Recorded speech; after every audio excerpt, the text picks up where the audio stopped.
All right, this week's Whiteboard Wednesday is on a question that I got a couple weeks ago on postnatal fitness and just how to deal with that and all the challenges that having a child has as it relates to fitness and health. And so the first thing that you need to think about if you've had a child or if you're planning on having a child are really the lifestyle changes, and you need to know that it's going to take time to either lose weight or just regain fitness after childbirth. And individual design and having a good coach is really key in that whole process. I mean, obviously, some people are going to be trying to do that on their own and program for themselves, and other people may be part of a gym that has large group classes and things like that, but it's definitely not ideal. When it comes to childbirth, it's a very individual thing. Everyone experiences it differently, and the effects of that differently. Everyone comes back from that differently and at different rates. And so it really helps to have a good coach and someone who's doing individual program design for you to help you get through that process and deal with all those different challenges and adjust to your schedule and what you are feeling. And that's really, really difficult to do in any sort of group setting. It's hard to accommodate that. And so that's just one of the first things I wanted to get out of the way. That's important. It's not absolutely necessary, but it really does help. The other thing is that, and obviously this isn't relevant for people who have already had a child and who are looking for postnatal fitness tips, but for people who are planning on having a child, prenatal fitness and working on developing some prenatal fitness, having activity throughout the pregnancy is going to really, really help recovery after childbirth. And in terms of what that exercise looks like is going to depend, again, on how the individual and how that pregnancy is going. But in some ways, it's really going to essentially be similar to some of the things I'm going to be describing for postnatal fitness. But in general, staying away from very, very heavy lifting and very high intensity conditioning is typically the way to go during pregnancy. Some people do that sort of stuff very successfully while they're pregnant, but sometimes that doesn't always turn out well. So that's just something to think about and just be aware of. It may be best to take it a little bit easy in terms of overall intensity, whether we're talking about intensity of lifting or intensity of conditioning during pregnancy. The third thing that I want to talk about is to understand what you're dealing with and just have a good relationship with your physician.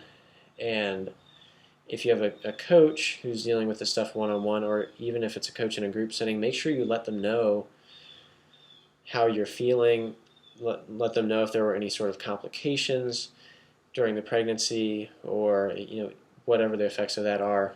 If it's tearing, hemorrhoids, prolapsed uterus, C-section, incontinence, all those sorts of things are going to really play into what you need for fitness programming.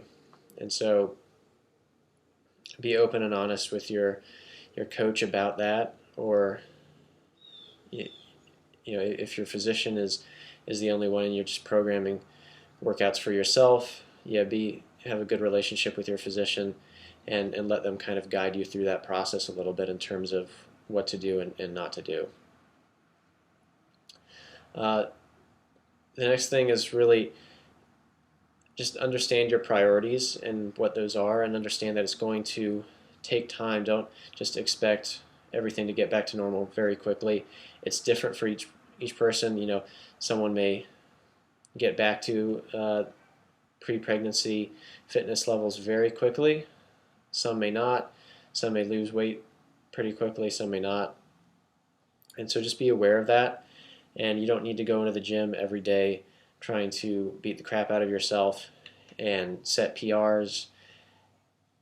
Just remember the process, and that there are other higher priorities during that time, and it can be counterproductive to really try to push too hard and too fast, especially if there were any sort of complications during childbirth and any sort of lasting effects from that. So just be aware of that and try to keep everything sort of under control, and don't get too ambitious in that that postnatal time period. And then getting more into the actual specifics of postnatal activity, one of the first things that we want to think about is core control.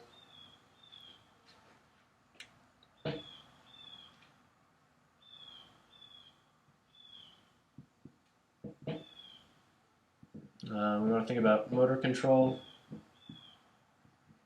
We want to think about possible pelvic tilt, and I'll put up here postural endurance.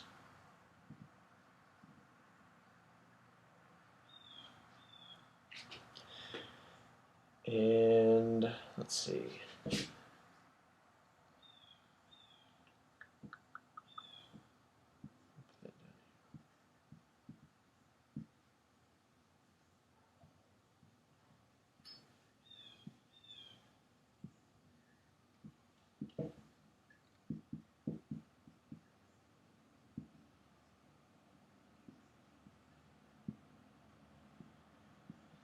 Low intensity aerobic work.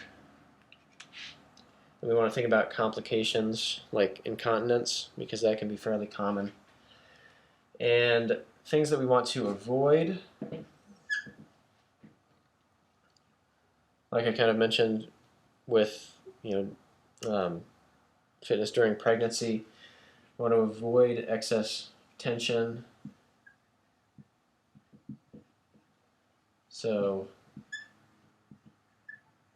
Valsalva maneuver, so when you're heavy lifting and you need to stabilize the spine, you breathe in, you push out that air against a closed glottis, and that helps increase intra-abdominal pressure and helps stabilize the spine during heavy lifting. And that's good for that purpose, but you want to be cautious of that, because that can be cause problems, especially if there's something like a C-section or any sort of tearing. That can, and also going back to incontinence, that can cause problems there as well. So we don't want to get too much tension. So again, avoiding really heavy lifting, avoiding very intense Valsalva. So you can have some minor Valsalva maneuver, but not a whole lot. You don't want to get carried away with that and do anything that would cause you to need to do that for safety reasons and protecting the spine. Another thing is bounding or jumping. I know in a lot of fitness programs, things like CrossFit now, there are a lot of box jumps. There may be running or other jumping and bounding activities, and you want to be cautious of that just in general, but especially because that can lead to potentially incontinence as well. And some people can get back into running a little bit more, but in general, staying towards non-eccentrically loaded aerobic activities is a good idea. So nothing that's impact-based is generally the way to go, at least for 2 to 3 months, but it's going to vary, again, from person to person. High intensity, we want to be cautious of that. Like I said, not only high intensity in lifting, which is going to lead to some more tension and increase in intra-abdominal pressure, but also high intensity conditioning, because that can cause some problems as well. So the things that we do want to focus on, these again are the things that we want to be cautious of: tension, bounding, jumping, high intensity work. Things that we do want to focus on: core control and postural endurance. That's very, very important. And in terms of what that's going to actually look like, things like dead bugs, 4-point kneeling, and I'm not going to move the camera and demonstrate this stuff, but that's fairly easy to look up, or you can obviously always send me an email asking me for more specifics about that. But dead bugs, 4-point kneeling, supine breathing stuff. There's 90-90 breathing exercise, tons of different breathing stuff that you can work on to really improve core control, and also that gets into some of that motor control as well, and building that back up post childbirth. We want to look out for pelvic tilt, because sometimes after pregnancy the pelvis will actually shift slightly, especially if you're carrying a child around, especially on one side a lot. That can cause you to sort of compromise a good spinal position, good pelvic position. And while that may not be an issue at first, if you do eventually start to get back into some heavier lifting, squatting and deadlifting, that can potentially cause some problems, can cause some imbalances between left and right, can potentially lead to some injuries down the road. So we want to watch out for that right at first and correct that just through cues and things like that primarily, and also watching for lifestyle issues that are leading to any sort of funky spinal or pelvic positions by holding a child or whatever the case may be. Another thing we want to think about is low intensity aerobic work again. So staying away from higher intensity like lactic work directly post pregnancy. You can get back into that stuff eventually if you feel the need to or the desire, but primarily sticking to low intensity aerobic work at first. It's great for general health, it's great for immune health, and it's also a good mental reset a lot of times. Just getting in that good deep breathing through some of that aerobic work is very, very helpful. And then when it comes to complications, especially I wrote here incontinence, that a lot of times comes back to core control and working on that. That's going to help, but also practicing things like just holding in pee during in the morning when you get up and you have to pee, practicing holding that in, or stopping and going instead of just all at once. That can help correct that problem over time. And I think that's really all I wanted to talk about. I had some notes. Yeah, so that's really it in terms of, and obviously this is all very general. If I were working with someone, the program would be much more specific, because it would have to be. It all comes down to the individual. I can't give any individual prescriptions because everyone's different. But again, good coaching and individual program design really helps. If you are a part of a gym that has group program design, again, still make sure that you talk to your coach and let them know how you're feeling and any sort of complications with the childbirth, and try to establish a good relationship with not only your physician but also between your coach and the physician, so that they can go back and forth with each other instead of having everything go through you. That's going to make that process just a little bit simpler, a little bit more efficient. And so, yeah, good luck to anyone out there who is